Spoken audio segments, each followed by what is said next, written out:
Add cocoa powder to your French crepe batter for a beautiful dessert or brunch idea. Start by combining in a large bowl flour, cocoa powder, sugar, and salt, and whisk until well combined.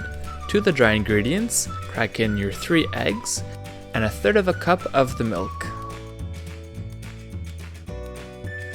Whisk together the eggs and a little bit of the milk and the dry ingredients, making sure to scrape down the sides and whisk until nice and smooth. Continue by whisking in a little bit of milk at a time, whisking and making sure it's smooth after each addition.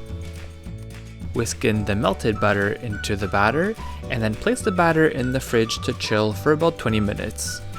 When ready to cook the crepes, preheat your crepe pan on medium-high heat and brush it with a little bit of melted butter using a silicone brush. Pour 1/3 cup of the batter into the crepe pan, swirl the pan around to make sure that the bottom is well covered. Place the pan back on the heat, cook for 30 seconds to a minute until the edges start to crisp up, and then you'll be able to flip it right away and cook for another 30 seconds. Repeat with the rest of the batter, and when cooked you can stack them onto a plate. I like to serve the chocolate French crepes by folding them in quarters, laying them on a plate, and then topping them up with some whipped cream and fresh berries. Find the full recipe at FrenchKissCook.com.